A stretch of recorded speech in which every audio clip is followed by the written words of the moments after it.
Wel dyma ni, gyda fawr Lester Morgan, a credwch fi dy beidio, i ni mewn cornel bach, bocs bach, mae'n llai na size toilet i fod yn onest, yn y tîr awgrwyddi. Ni wedi ffindo rhyw gornel, wel, y fawr Morgan sydd wedi ffindo fe, ac ni wedi symud fai pethau oddi amgylch.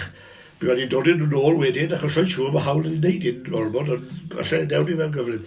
Wel... Os gewch chi cloi lan byddwch chi'n y tŵr am fusoedd. Ie, wel... Ond maen nhw'n gweud bod nhw'n bwydo nhw dda iawn, so pwydwch a ffrederi. Wel, nawr te, Pont Hafren. Ie. Cairns, ysgrifennydd gwladol yn dweud, ni'n mynd i ailenwi ddi, enw newydd, Tywysog Cymru. Pont Tywysog Cymru. Beth amdani? Agwedd diogedd ymgreiniol. Tuag at y teulu brenhinol. Pam nad edwyd i'r Pont Hafren, dyna yw i. Does dim angen brenhiniaeth o gwbl i ddod fewn i'r mater yma. Ond mae yna bobl, fel gallech chi ddychmygu gan mlynedd yn ôl, oedd pob peth ar wyneb deiar bron, o'ch chi'n rhoid o draed y brenhiniaeth. Ie. Bydden ni'n gobeithio bod ni wedi tyfu rhywfaint y tu hwnt i hynny wedi aeddfedu tu hwnt i ni. Ie. Ond mae'n amheuaeth am hynny. Oes, mae'n debyg. Ond o le dath y syniad, ti'n meddwl? Ti'n gwybod, mae'n dod allan o iman. Os da rheswm, os da rhyw dacteg, os da rhyw feddylfryd tu ôl i'r peth? Mae ymgreiniaeth yn rhan o fywyd yn cenedl ni weithiau'r modd. Mae yna yn gynhenid. Ac eto? Os da ni fyw fel cenedl, bydd rhaid i ni'n rasgu ne. Ie, wel dyma'r pwynt, dyma dyma'r pwynt. Mae rhaid i ni gydnabod y ffaith bod e yna, ac anelu i'w sefyll e. Ac yn ti di arwen at y cwestiwn nesaf yn mynd i ofyn i ti. Fe ddwedwyd ac fe ofynnwyd i Prif Weinidog Cymru ac i Llywodraeth Cymru. Dyma ni'n bwriadu wneud. Os gyda chi unrhyw wrthwynebiad? Nag os bydden nhw. Wel, mae hwnna'n syndod i fi. Wel, allai ddim siarad dros nhw i'r rhaid iddyn nhw ateb dros i hunain yn hyn o beth. Y cyfan rhaid dweud, dwi'n gwybod beth ni'n dweud yn hyn, ond barn un person, barn unigolyn ydy hwnnw. Ie, wy'n deall, ond ti'n gwybod... Ac unigolyn sydd erioed wedi bod yn rhyw hoff iawn o brenhiniaeth.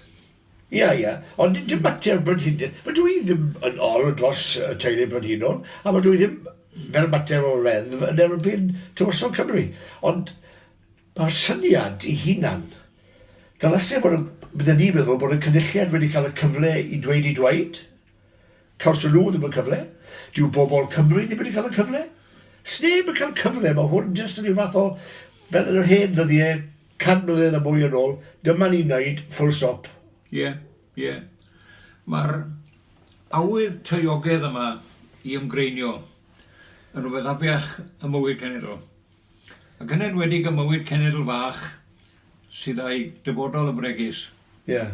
Mae hwn fod yn ddigon i'n harwen i argyfeilion.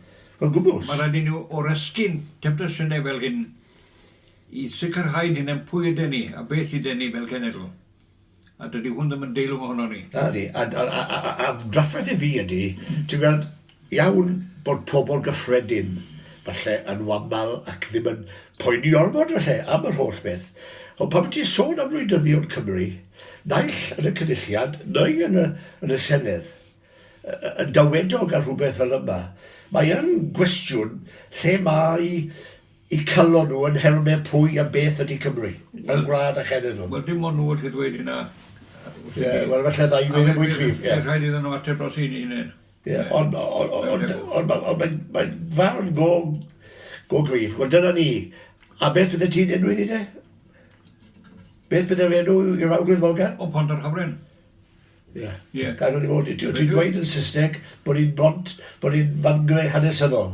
Ydy. Falle gallu ni ddweud yn Gymraeg, sy'n bots bod ti'n dweud geir yn Saesneg yn Gymraeg. Mae Shakespeare yn Henry IV yn disgrifio'r tair cyrch o'i brenin Lloegr wedi wneud i gisio roi pen ar gyndŵr. Ie. Ac mae'r, os dwi'n cofio yna, dyma'r union eiriau.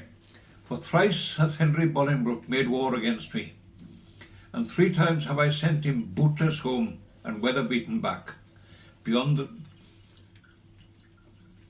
sands of Wye. Beyond the sands of the Wye. Beyond the banks of Wye. Yeah. And Sandy Bottom 7.